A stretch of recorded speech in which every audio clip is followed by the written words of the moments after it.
মৌসুমী ও গ্রীষ্মমণ্ডলীয় ফল উৎপাদনে বিশ্বের শীর্ষ 10 দেশের একটি বাংলাদেশ। আম, কাঁঠাল, পেয়ারা, লিচু সহ নানা ফলের উৎপাদনে প্রতি বছর নতুন রেকর্ড গড়ছে দেশ। কিন্তু উৎপাদনের এই সাফল্যের বিপরীতে উদ্বেগজনক বাস্তবতা হল, মোট উৎপাদিত ফলের 2%-এরও কম প্রক্রিয়াজাত করা হয়। ফলে প্রতি বছর 20 থেকে 40% ফল নষ্ট হয়ে যাচ্ছে, যার আর্থিক ক্ষতির পরিমাণ প্রায় 2000 কোটি টাকা। কৃষি সম্প্রসারণ অধিদপ্তরের তথ্য অনুযায়ী গত বছর দেশে প্রায় 1,51,00,000 টন ফল উৎপাদিত হয়েছে। অথচ এর মধ্যে মাত্র 3 লাখ টন ফল বিভিন্ন ধরনের প্রক্রিয়াজাত খাদ্যপণ্যে রূপান্তরিত হয়েছে। বৈশ্বিক প্রেক্ষাপটে এর হার অত্যন্ত নগণ্য। আন্তর্জাতিক বাজার গবেষণা প্রতিষ্ঠান ফরচুন বিজনেস ইনসাইটসের তথ্য বলছে, বিশ্বে গড়ে উৎপাদিত ফলের 45% প্রক্রিয়াজাত করা হয়।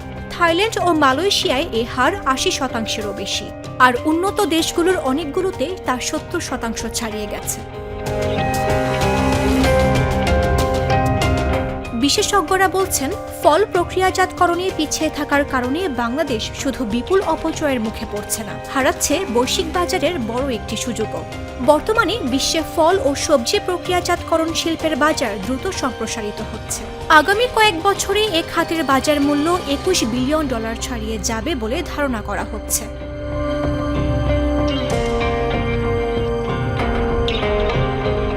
খাত সংশ্লিষ্টদের মতে, আধুনিক প্রযুক্তির অভাব, আন্তর্জাতিক মানের প্যাকেজিং সংকট, গবেষণায় সীমিত বিনিয়োগ, বাণিজ্যিকভাবে উপযোগী ফলের জাতের ঘাটতি এবং প্রয়োজনীয় নীতি সহায়তার অভাব শিল্পটির বিকাশে বড় বাধা হয়ে দাঁড়িয়েছে। একই সঙ্গে মানসম্মত সংরক্ষণাগার ও কোল্ড চেইন ব্যবস্থা না থাকায় মৌসুমে উৎপাদিত বিপুল পরিমাণ ফল সংরক্ষণ করা সম্ভব হচ্ছে না।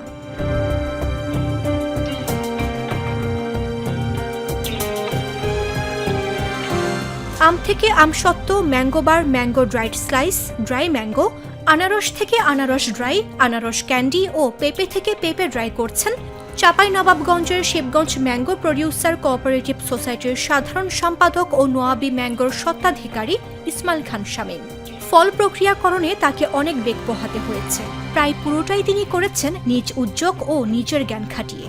সরকারের প্রযুক্তি সহায়তা ও ক্ষুদ্র উদ্যোক্তাদের সঙ্গে বড় প্রতিষ্ঠানগুলোর কোলাবোরেশন এই শিল্পকে আরও এগিয়ে নিতে পারে বলে মত তার।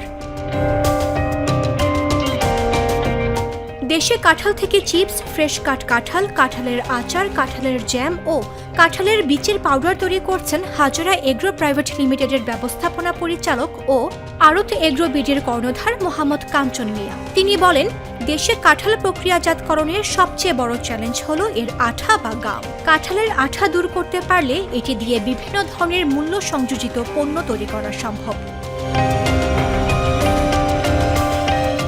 বড় প্রতিষ্ঠানগুলো অন্যান্য পণ্যের সঙ্গে ফল প্রক্রিয়াজাত করে এবং পণ্য রপ্তানি করে, আর 80% পণ্যের রপ্তানি হয় 6 থেকে 7টি প্রতিষ্ঠানের মাধ্যমে।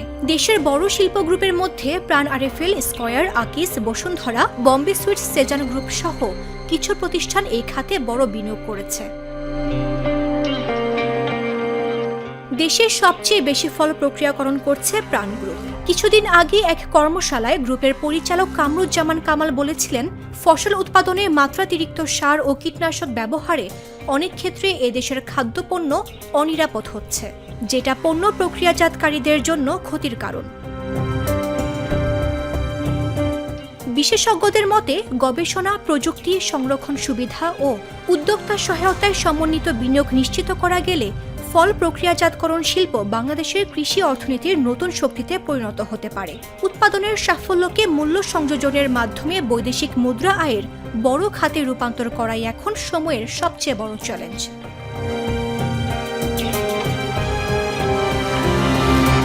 নিউজ ডেস্ক, জাগো নিউজ।